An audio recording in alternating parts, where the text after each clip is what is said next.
without further ado, let's talk Utah Jazz basketball here on the Monty Show. After you hit subscribe, after you give us a like and a thumbs up, please, if you're here right now, hit the thumbs up button. It really does help the show grow.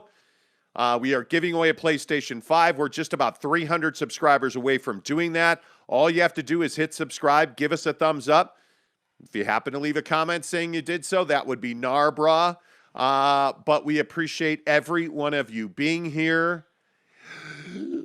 And the Utah Jazz are trying to make a trade with the Atlanta Hawks. And there seems to be one tipping point when it comes to the Utah Jazz being able to execute this trade with the Atlanta Hawks. And that is Kevin Huerter versus DeAndre Hunter. And the Utah Jazz are pretty adamant that if they're going to trade Rudy Gobert and another player, that they have got to get DeAndre Hunter in return wearing a Utah Jazz uniform to make this trade happen. And I think it's absolutely the right decision. It's absolutely the right tact for the Utah Jazz, for the Utah Jazz and Danny Ainge to take to demand DeAndre Hunter in this deal. Because frankly, for those of you who don't know, Kevin Huerter of the Atlanta Hawks just signed a massive $65 million extension that is going to pay him $15 million a year that kicks in this coming season. And if you are the Utah Jazz, that doesn't make a lot of sense financially, because the framework of this deal that we have been told by NBA sources is John Collins, Clint Capella, and DeAndre Hunter in exchange for Rudy Gobert and, in all likelihood, Royce O'Neal. Going to Atlanta, by the way, also, Atlanta would send their first-round pick from this coming NBA draft in exchange for Rudy Gobert, Royce O'Neal, and potentially, I think, a third player that very likely could be Jared Butler, but that's all to be determined. Jake, should the Utah Jazz make a deal that doesn't include DeAndre Hunter? No, absolutely not. And I think that DeAndre Hunter needs to be the cornerstone of this deal. I think for so long now, we've talked about how the Utah Jazz need wing defense, and they need a guy who can create his own shot besides Donovan Mitchell. And that's exactly what DeAndre Hunter brings. And I think that, DeAndre Hunter is somebody who, he is a younger guy. He is a young guy, a lot of athleticism, really great defender, somebody who just has good defensive instincts, understands how to eat space, and understands when to be aggressive, when not to be. Like, that's the type of guy that I'm looking for when I'm trading a franchise player and a cornerstone of my current setup, and that's, like it or hate it, wherever you come down on Rudy Gobert, that's who he is. He is like we've been saying, he's an all-star, multi-time defensive player of the year, but he is a cornerstone of the Utah Jazz as it's currently constituted. And that's why I say, if you're going to be trading guys like Rudy Gobert, you damn well better be getting exactly what you want back, because and this is the problem. The Atlanta Hawks are probably operating in a space where they feel like, hey, we have multiple deals we're going to do. We don't have to do this deal with the Utah Jazz, but we'd really like to get Rudy Gobert. We'd like to have him on our squad. And the problem is that we don't want to give up DeAndre Hunter because of that defense. And I'm here to tell you that if I'm Danny Ainge, I'm saying that's a must-have. I'm saying that that's a top priority for us to get back. We're not looking to bring in another big in Capella and a guy who is a pretty damn good shooter in Kevin Huerter and can create his own a little bit. We're not looking to bring those guys in without bringing in defense. So that's why I say, at the end of the day, the Utah Jazz need to be stubborn on this one. The Utah Jazz need to do what it takes to get DeAndre Hunter, because if you can get him and you can put him on the floor at the same time with Donovan Mitchell, and Don's got a guy he can work off of a little bit, that's going to make Donovan Mitchell a better basketball player. That's going to make the Jazz more effective offensively. And so, I don't, to answer the question directly, no, they shouldn't make a deal if DeAndre Hunter is not included. I would be looking at other options if the Hawks are saying, we're not including DeAndre Hunter in this deal. Yeah, I think it is something that is critical. You're only going to get a chance to trade a guy like Rudy Gobert, hopefully once a generation. I mean, giving up a guy like Rudy Gobert should come with a significant return. You're not desperate to make this deal. You would like to make this deal. And honestly, you do need to trade Rudy Gobert for financial reasons, you need to make this deal, but you cannot give Rudy Gobert away. This is a 3-time Defensive Player of the Year, and by all accounts, the Utah Jazz have the best defensive stopper in the NBA with Rudy Gobert. But the Utah Jazz also know that they've got to do something to get their financial house in order, and right now, it would seem the best way for the Utah Jazz to do that is to trade Rudy Gobert. DeAndre Hunter, though, he is everything that you need. What you were just saying, I think, is spot on. His defense, look no further than the way he handled the Dallas Mavericks this year on both the offensive and the defensive end. Look no further than the fact that DeAndre Hunter's a guy who can play at 3 different levels. He'll dunk on you, he'll hit it in the mid-range, and he can shoot the 3 a little bit. Now, he's a young player that's going to have to get better, and he's going to have to grow, but that's every player. Right. So I feel like I don't even know that there's a conversation to be had. And, you know, what our NBA sources are telling us about this deal last night at about 9 o'clock Mountain Time, we found out that the Atlanta Hawks have kind of put the cooler on this because they want to trade Kevin Huerter. They do not want to trade DeAndre Hunter. And if I'm the Utah Jazz, I think I'm doing the exact right thing by holding firm on DeAndre Hunter. Mm-hmm. And if you can't get DeAndre Hunter from the Atlanta Hawks, the Utah Jazz don't have, you know, like their panhandling shoes on. Like, this is a team that can go make a deal. Now, granted, I think the Bulls deal is far less attractive. I think the better deal, frankly, is the Atlanta deal. But it's not like if you're the Utah Jazz, you're begging Toronto to make a deal. Yeah. There are other deals out there for Rudy Gobert. But if you can get John Collins and if you can get DeAndre Hunter and you can get back into the first round of this draft, that's the deal you want to make. Yeah. And I don't think that deal is readily available to you in Chicago because Nikola Vucevic, to me, is just not nearly as attractive as what you're getting with Collins and even with Clint Capella.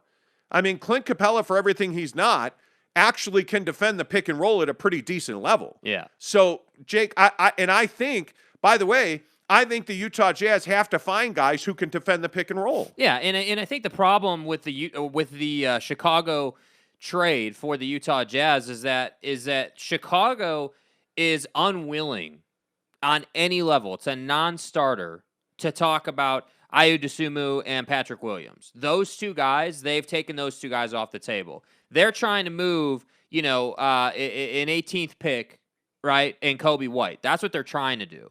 And obviously, in a Rudy Gobert trade, they're going to move Vucevic as well. So to me, when I'm looking at these trades for the Jazz, I like Atlanta and Toronto way more than I like Chicago. Now that Chicago's taken those 2 players off of the table, I think I like the prospect of. And again, we haven't even gotten to Mike Conley or Bogey yet as far as trades are concerned. But let's assume that those 2 guys are still here, which I don't think they will be. But let's assume that they are.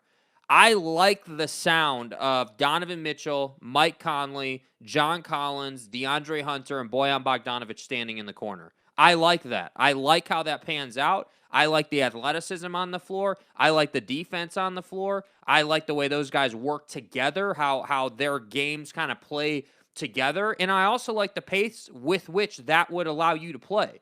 Right? Like, if you have those guys, you can play way faster. You can do a lot more on offense. We haven't even got to who the Utah Jazz are going to hire for a head coaching position. We all know that process is playing out. But I'm just talking about strictly from X's and O's, you know, forget the money, X's and O's on the floor, how these guys pan out playing together. I like the way that looks. And I also think that bringing in fresh blood and new talent and new guys and new opinions and voices is going to allow Donovan Mitchell to step into the leadership role that we've been waiting for him to step into for 2 years now, you know? And I think moving Rudy out and bringing these guys in would really, you know, help this squad and hopefully keep them relevant and hopefully keep them as a postseason contender. But when I look at that Chicago deal, I'm not a huge fan of that deal now. I'm not interested in picking up a guy in Kobe White who has, you know, struggled with injuries a bit and is not a dynamic player. Yes, he's good in transition. Yes, he can handle and he can shoot a little bit. But he's not the defender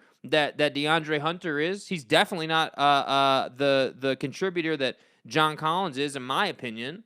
So that's why I say the Atlanta deal for the Utah Jazz is the deal you want them to make. The problem is that Danny Ainge has to figure out how to basically, leverage the Hawks into including DeAndre Hunter. Because I'm okay. Like, if it came out tomorrow that the deal was Rudy, Royce, and Jared Butler for DeAndre Hunter, John Collins, and Capella, or DeAndre Hunter, John Collins, and Herter, let's say, okay, I can work with that.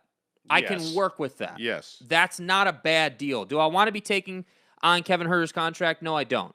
But I'm going to do what I need to do to get DeAndre Hunter. That's how much I prioritize him if I'm the Utah Jazz. Yeah, and I think that's exactly the right tack to take. And I think one of the things we're hearing about is that the Jazz are driving a tough bargain here. They're asking a very high bounty for Rudy Gobert. And again, not to be redundant, but the Utah Jazz are not, or hopefully should not, and will not be in a position to trade a guy like Rudy Gobert anytime soon. Yeah. And when you make this deal, it's got to be an earth-shattering deal. It's got to be something that changes who you are as a basketball team. And if we want to talk about the Utah Jazz in terms of their DNA, this deal needs to be that type of deal. Yeah. And if you can put Donovan Mitchell and DeAndre Hunter next to each other for the next 5 years, and if you make this deal, you can't tell me this doesn't end all the, well, Donovan Mitchell wants out. Mm-hmm. This ends all of that. Yeah. This trade with Atlanta, as long as DeAndre Hunter is in that deal,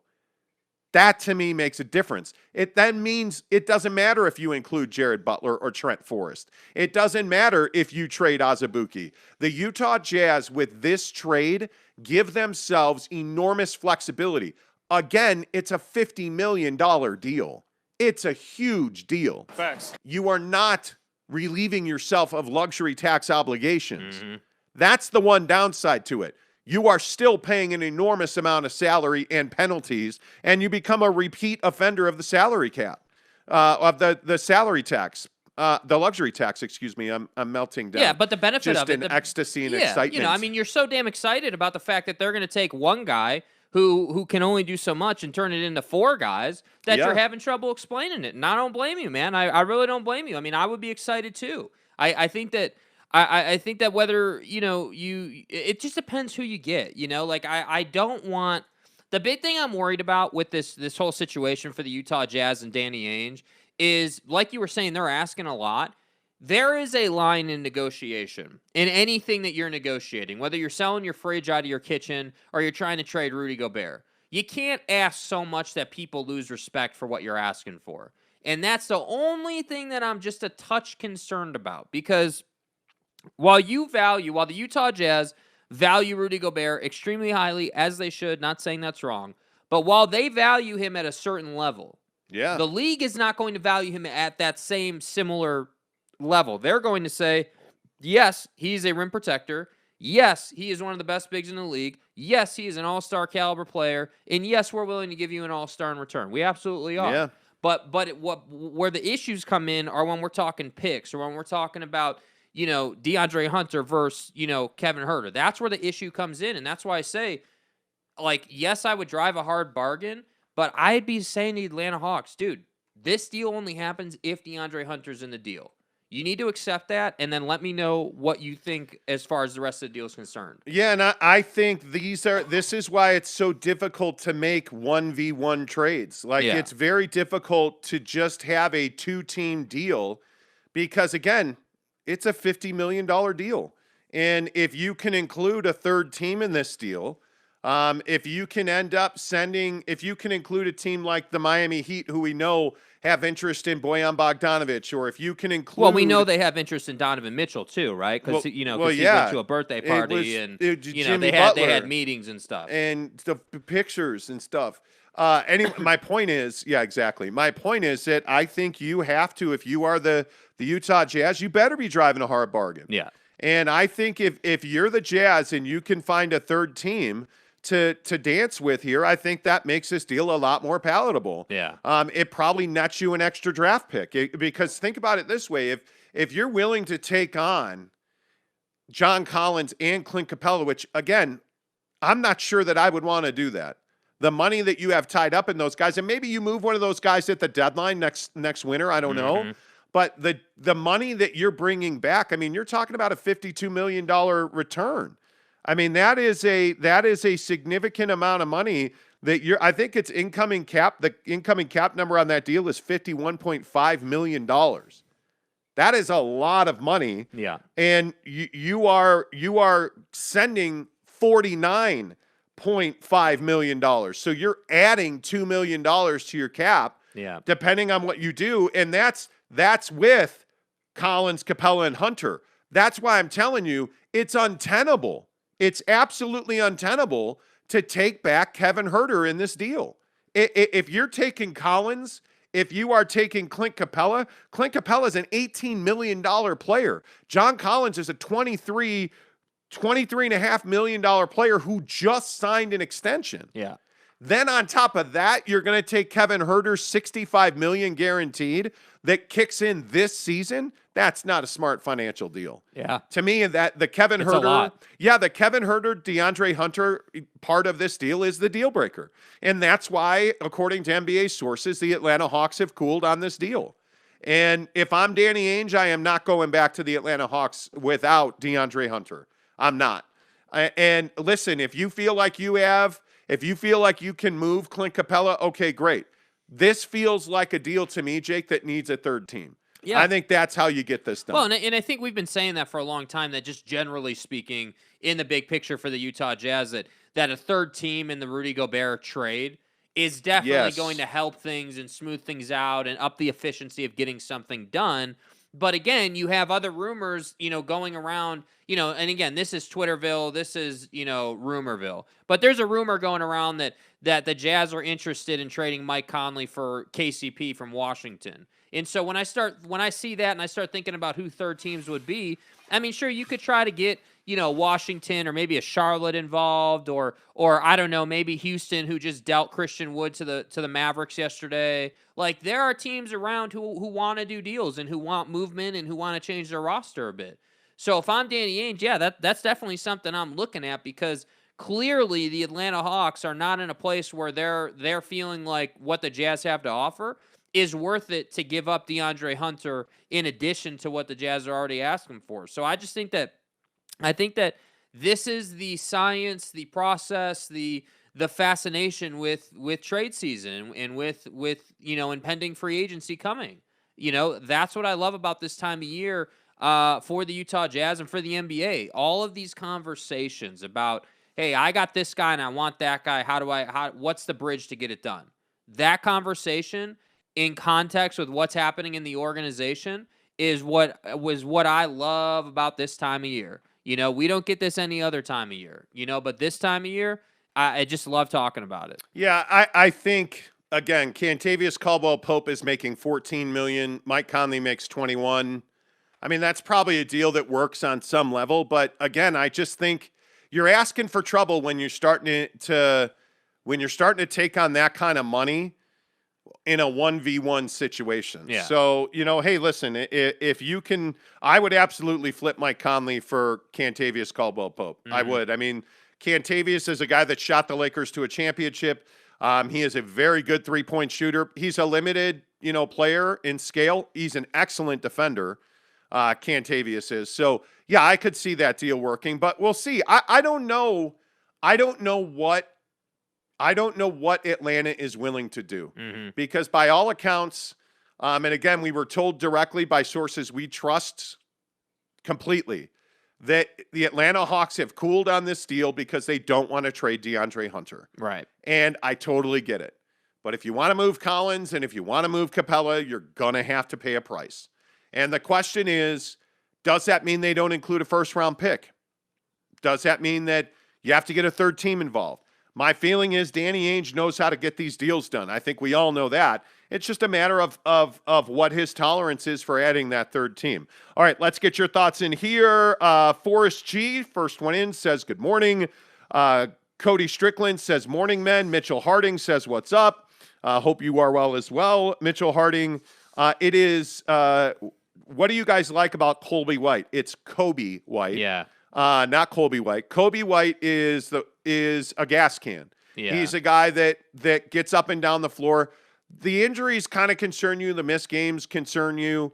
The lack of upward movement in his growth kind of concerns you. He's Jared Butler 2.0. I mean, let's be honest. Nah, about he's a it, better dude. player than Jared Butler. Well, he's a better player than but Jared Butler. he hasn't shown the ability to get traction the way the Utah Jazz would need him to have traction. I mean, you're talking about a guy who can get up and down. You're talking about he a guy can shoot the who, three. He can get to the shoot it basket a little bit. But again, yes, he can do those things. But he's not someone that I'd have starting on my team. I'd bring him off the bench for a firecracker role, in a similar fashion to what Clarkson does. But Clarkson is a much better player than Kobe White is, in my opinion. I don't even think that's a discussion. See, I think Kobe White's a role player. I think Jordan Clarkson is a foundational piece of your rotation. Kobe White's a role player. Yeah. He's a guy that is a bench player in Chicago. He's a guy that serves, as depth at the point guard. He can give you some points. He's a guy out of North Carolina that, frankly, had a lot more upside potential than we've seen him. And a lot of it, I think, is because he has not played a full season. This year he played 61 games with an injury, so he missed 20 games. But he's also a guy that shoots 54% effective field goal percentage, which is not terrible. But when you start looking at his ability to shoot the ball, you would like to see him shoot a higher percentage from three. Certainly, you'd like to see him grow.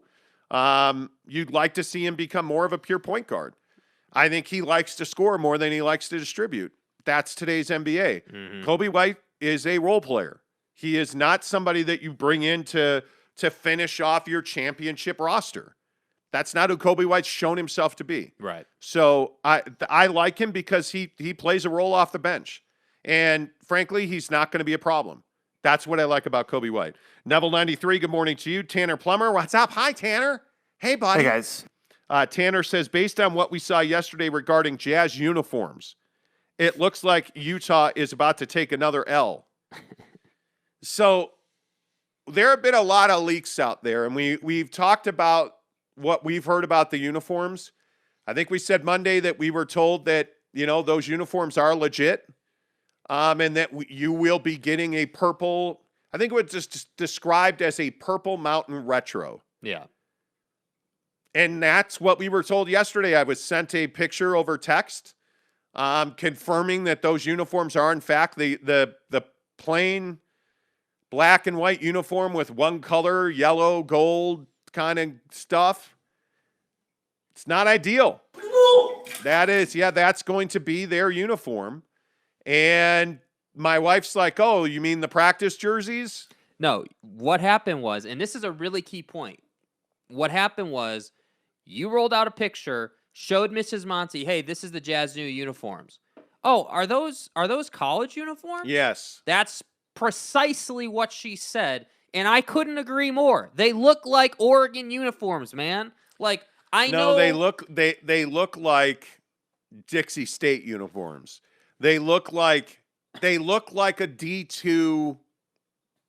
It's not a good look. Now, I was also told by my sources at the Jazz that they look much better in person than they do in the pictures and the renderings. Mm-hmm. That when you see them on players, that you are going to be impressed. So quite literally, seeing is believing is what we're saying. That's, take note. Yeah. I love the Purple Mountain Retro as it was described to me. I love that. To his credit, the Twitter account Jazz Nation tweeted out a picture of the floor that supposedly is going along with this. And, to his credit, Jazz Nation has done a very nice job. If it's in fact true that that's the floor and these are the uniforms, this is hugely disappointing. And all I can hope is that the City Edition jersey is fire, because I think this, if we're giving, my favorite uniform is the Navy Jazz uniform. Yeah. That's my favorite uniform. That's the one. God, fucking spider. Bro, are you okay, man? There's a spider on my okay? arm. I am a tasty nugget. Damn. I hate spiders. And so many spiders lately. It's because it's warming up. And shut up. Anyway. Yeah, it's warming up. Don't make excuses for spiders. Just burn the house down. Yeah. Yeah. Anyway. This Jazz uniform is not ideal. It's not ideal. Yeah. Jeremy Bolton says, howdy, everybody. JB, good to see you. Dane, good morning to you. Spencer D. The D. Says Boston in 7. Good luck. Gabe Ledley says, my dudes. Gabe, good to see you. James Knight, where's my 4X gold? He says, how they hanging, lads? Hanging just fine. John Jackson says, worst case scenario, is it best to take whatever you can get for Rudy or hold him for another year for a better deal? There's no such thing as taking what you can get. Yeah. There's also no such thing as holding him for another year. Yeah. That's not going to work.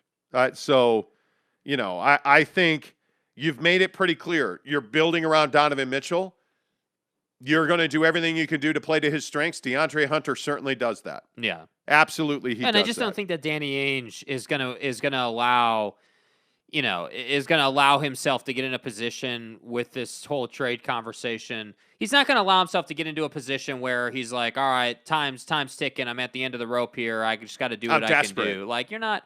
He's not going to get into that position. It's much like the coaching thing. You're going to have as many conversations as possible. You're going to lay out all those conversations on a table, and then you're going to decide what you want to do and what's best for the organization based on the player you're getting and the tax ramifications. Yes, that's what you're going to do. And I think that for so long the Utah Jazz were run by somebody in Dennis Lindsey who did not do that, who did not have a process, who just said, oh, well, Rudy is, at the time, I think a two-time Defensive Player of the Year and somebody who's an all-star, so we're going to just max him out and pay him the most we can pay him and hope for the best. And that's not what's happening now. Yeah, and I think Dennis Lindsey was the kind of executive who would fold. Dennis Lindsey is... for better or worse, Dennis made some good deals. Dennis made some terrible deals. He was awful in the draft room. Yeah. Danny Ainge is not the guy that folds on trades. Does he always win? No. But does he get the deal done that he wants to get done usually? Yeah. He's an executive that knows how to operate in this league, and let's hope that he proves that. Dante May says Danny isn't folding on Hunter, nor should he. No. Eric and Raleigh says Rudy for a bag of basketballs. Who says no? Wow.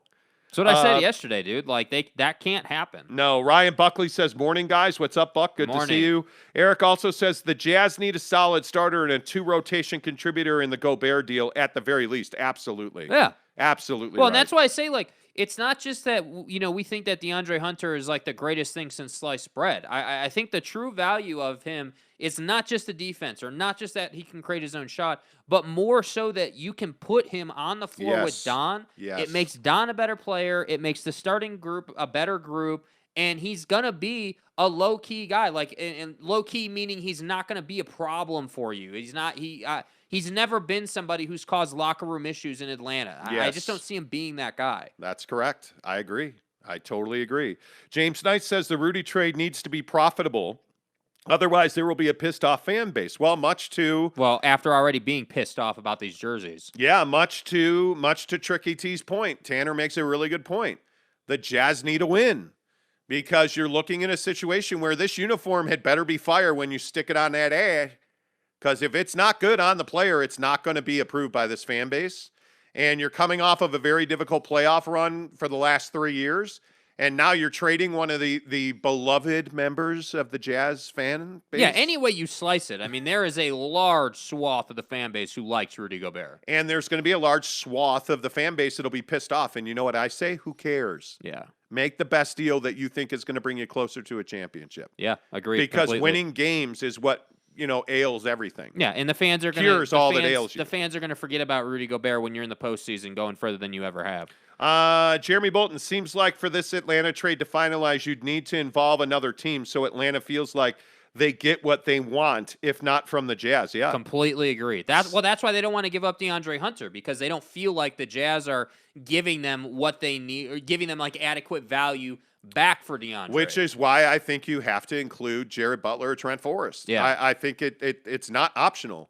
I think if you are the Jazz and you send Rudy Gobert, Royce O'Neal, and Trent Forrest, I mean, you're giving them more options. DeAndre Hunter's not somebody you're replacing off this Jazz roster. You're not. So I agree. A third team is important. Spencer D says 3-team trade. Let's get two-way lob god London throwing it to Collins. John Collins is a nice player. Yeah. I think defense, he's got bunnies, he can shoot, like he can play. I'm telling you. Eric and Raleigh, do you think Herter's contract, if the Hawks give number 16 this year and another first rounder in the future, I don't take his contract. Look, Kevin Herter's a decent player. He's not a $15 million a year guy. Yeah. I just not on this team. But the problem is, see, and this is what I mean. See, so like the Jazz, if they're going to continue to ask for DeAndre Hunter, they're going to have to take a Kevin Herter in the deal or something like that. But then I'm not taking Clint Capella. Well, in my opinion, John Collins and DeAndre Hunter are the starting point, not the end point. Yeah. That's the starting point. Okay, how much pain am I going to have to take in return to get DeAndre Hunter? Yes. Does that mean I have to take Capella? Okay, I'm willing to do that. I'm not taking Collins, Capella, Herter, and Hunter. I can't do that. Yeah. I can't take $30 million in shit contracts in return because I'm already in that position. So you better check yourself. You know what I mean? Like you can't do that. Yeah. In my opinion anyways. Mesh says DeAndre Hunter is the real deal. Has flashes of Kawhi Leonard. Obviously not that good, but sky is the limit. Spot on. Yeah, and I think that the best part about him is his mentality. He wants to play defense. He wants to play defense, and then he wants to run and get out in transition. He takes joy in fighting through screens to stop Luka Doncic. Yeah. We don't have a guy on this roster that does that for the Utah Jazz. Agreed. You don't. Jeremy Bolton, wait, I'm doubting about the uniforms, but I thought the Jazz were keeping that so close to the vest. They were willing to fire fools if the jerseys got leaked. Well, now you're a day away. You're trying to now build momentum and excitement. There's a there's a process that plays out here. So we've been talking about, the new uniform unveil and like sort of this rebranding. And really what I like to call this is, Utah Jazz owner Ryan Smith putting his stamp on the organization, because that's ultimately what this is. Yeah, you've been running with that theory. That's what this is. I mean, think about who Ryan Smith is. Ryan Smith is someone who grew up in Utah, lifelong Jazz fan, but also Ryan Smith is a tech genius. He is a tech billionaire. That's what's allowed him to buy the team. And so when I think about Ryan Smith, what I think about is a guy who has repeatedly said, not only in podcast interviews, in the Quinn presser, it's been multiple times that he said he wants to carry on the legacy of the Millers, and he wants to do it in a way that really pays homage to them. Yes. So what does that mean in terms of the jerseys? What that means is, as you put it yesterday on the show, the daily driver, the one that they're going to wear most of the time, is going to be in Ryan's image. Clean cut, new colorways, totally different than what we've seen. But to honor what's past, to honor the John Stocktons and, all the players in the past who have done great things in the organization, to honor the Millers, we're going to have a throwback with a floor and a jersey to go with it. We're going to have, these different things that pay homage. So that's why I say this is hardly just about a rebrand. This is Ryan Smith putting his stamp on the organization. That's what I truly, unequivocally believe about these new uniforms. Because you wouldn't go this radical just because you wanted change. Right. You know what I mean? Right. This is out there with these jerseys. Yeah, I don't know, man. I think this trade is imperative that it gets done. Mm-hmm. I think this deal's huge. The jersey launch is huge. Yeah, it'd be cool. It'd be cool to see John Collins in a new Utah Jazz uniform, even if we do hate the threads. It'd be nice to see. Yeah. By the way, the duds look a lot better on DeAndre Hunter than they do on Royce O'Neal. Yeah. You know Precisely what I'm saying. Yeah. That to me makes a big difference. Tanner Plummer says, "Oh, by the way, what's the bet if Wiggins wins the Finals MVP? Jake owes me $1,000. Stop. He owes me a G. Just spent a G on equipment yesterday. Don't start with me. Yeah, somebody noticed you got a new microphone. Don't start there. with me. Look at that new mic that Slick is rocking over there. Yeah, man, new car. You yeah, know what I mean? Yeah. A lot of changes coming to the show over the next 90 days, I would say. I'm for real. Stick around. We have a lot of huge stuff. Hopefully here in about 6-8 weeks. Yeah. We're going to make a huge announcement. There's a process playing out. We're trying to get DeAndre Hunter back for, our investment. And we're standing pat. Yeah. We're standing pat. We're standing pat. There is a big deal coming. So stick around. Thanks. We have a lot of exciting things. Make sure you shop our affiliate links. By the way, Amazon Prime Day is July 12th. We will have huge discount links for you. Yeah. in our affiliate links below coming up. And you tell us what you're looking for on Prime Day, and we'll get you one. Yeah, you tell us what you want on Prime Day, and I'll get you a link for it. This is supposedly one of the best Prime Days in the history of Amazon. If you are not an Amazon Prime member, hit me up, send me a DM. I'll send you a link for a 50% discount on being a Prime member. Like, I'm telling you now, you got to get Amazon Prime. It is the way the world spins. Yes. It is the way the world spins. You guys need to do more to your backdrop. Who said that? James Knight. Yeah. Maybe we're working on it. Maybe we're not. Yeah. Maybe if we had 4X Gold, we could do something more with our backdrop. Maybe if we were drunk on Australian beer, James Knight, we could do something about it. Yeah. But we're not, because you welched on your bet. You know, I'm kidding, James. You know. We're working on it. We actually, no, seriously, we are. Yeah, trust me. Hang with us. There is a huge announcement coming. Huge. We are working on a big, big deal. Big Dog O-Town says, that's what I meant by teams playing hardball, not willing to give value for Rudy. Jazz might have to take on some garbage to facilitate a trade. Shout out to Mobamba. Yeah. Jeremy Bolton says, yeah, get rid of that sad excuse for a Ute mascot. We're going to talk Utes here in 5 minutes after we talk about the checkbook team known as the Golden State Warriors. This pisses me off. I did not appreciate Let's this. talk NBA Finals on the Monty Let's Show. go. Make sure you give us a thumbs up. If you're here right now, please hit the thumbs up button. It really helps the channel grow. Give us a subscribe. When we get to 5,000 subscribers, we are going to give away a PlayStation 5. So Brian Windhorst, ESPN. The four-letter network. NBA insider Brian Windhorst made a reference to the Golden State Warriors that tweaked Jake significantly when he said that Game 5 was a, quote, checkbook win. Hey, he started talking shit. For the Golden State Warriors. And I'm here to tell you that's exactly what it was, and that's not a bad thing. Why did that comment upset you so much? It upsets me because it has a negative connotation. It sends the message that you think they only won the game because they shelled out a ton of money and they went and got a bunch of guys, which is not what's happened with the Warriors. And honestly, if you take a real, like, clear, concise look at the Warriors, I'm not disputing that they spend an F ton of money. I'm not disputing that. That's not my issue. I agree they spend a ton of money and pay a ton of luxury tax. My issue is calling it a checkbook win says that, hey, you just went out and bought a bunch of talent, which is not what they've done.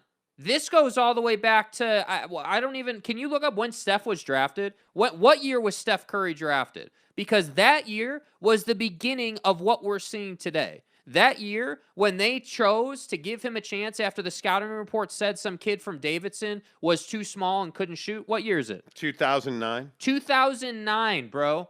2009. So what is that, 13 years ago? 13 years ago, they are winning this championship today. And that's why I have an issue with it, because it undercuts everything they've done, from development of Steph, Clay, and Draymond to making trades for Wiggs that everyone said was a really dumb trade, and everybody thought, oh, well, you know, D'Lo's the better player, and what are you doing, right? And then the decision, as you said before the show in the pre-show meeting. The vaunted pre-show. Behind the scenes. Special meeting. When you said, hey, you know, there was criticism around, you know, keeping Wiggs on the roster or not. I mean, the guy makes $32 million. And what I said about that was that it took some cojones. It took some balls to keep Andrew Wiggins on that team. Yeah. There was a lot of speculation that the Golden State Warriors were going to cut and run on Andrew Wiggins because they're paying $170 million in luxury tax money. Yeah. But they didn't. And they didn't do that. And the reason that calling the Golden State Warriors a checkbook win, or their win a checkbook win, or them a checkbook team, is because it's not wrong. They have deeper pockets. And why do they have deeper pockets? Because they drafted better. The house that Steph built, Chase Center, is a monolith of awesomeness in San Francisco on the waterfront. They make more money than you. They spend more money than you. And now they're winning more championships than you. But do you agree that Windhorst saying it's a checkbook win is like, it has a negative connotation with how he was saying it? I think when you're a Warriors apologist such as yourself. I'm not. And you're slurping Steph deep. I'm not. That you know. I'm not. I think as a casual observer of the Golden State Warriors, you're offended by it. And I just don't think I don't believe that this is offensive. I think Seems like a great opportunity to slurp and splash. yeah, it does. Slurp and splash that MFer, boys. Like, but I think they've earned it. And listen, if you're Brooklyn, okay, calling Brooklyn a checkbook team is an insult. If you're looking at Golden State, they've earned it. They're about to win their 4th ring in 8 years, drafting talented players.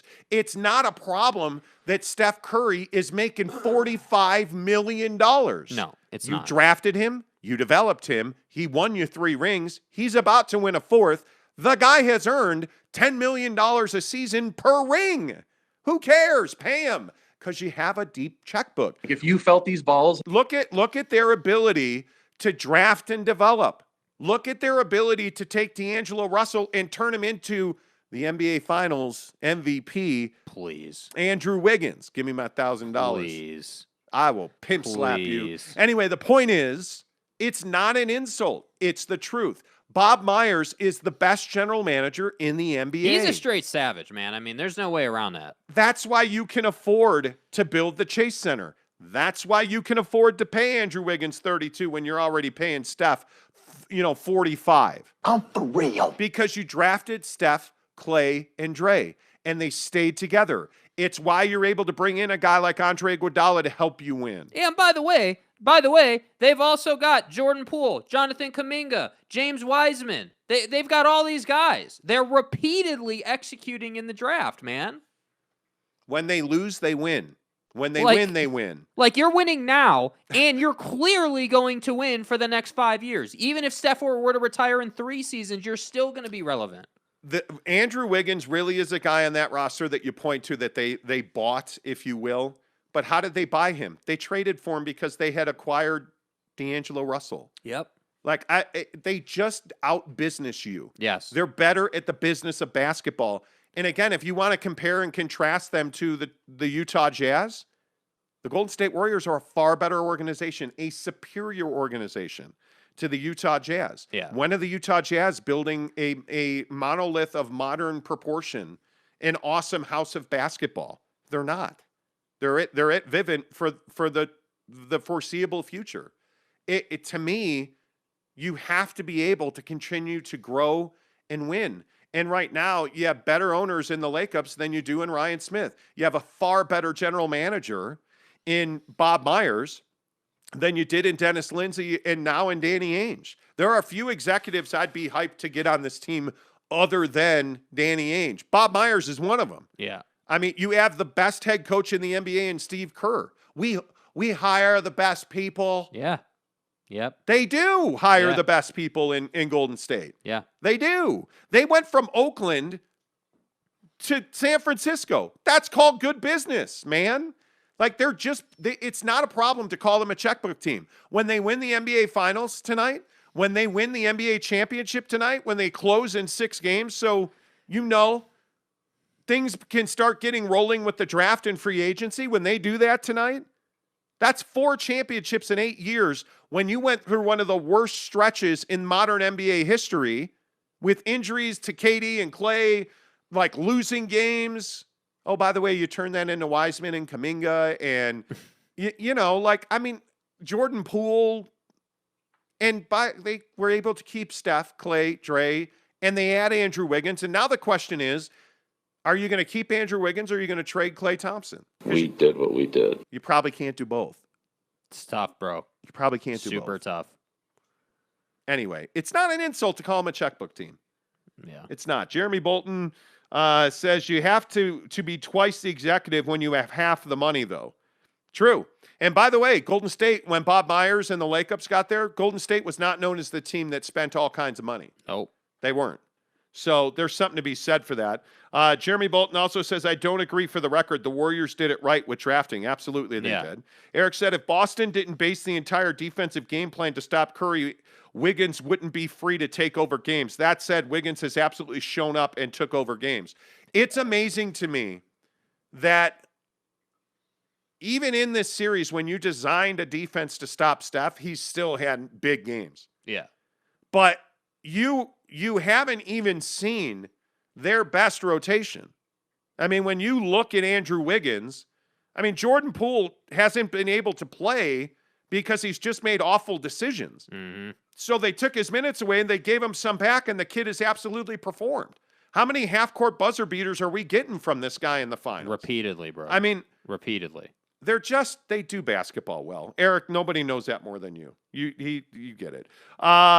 Brett Robbins says, man, Russell is almost as disappointing as Kwame Brown.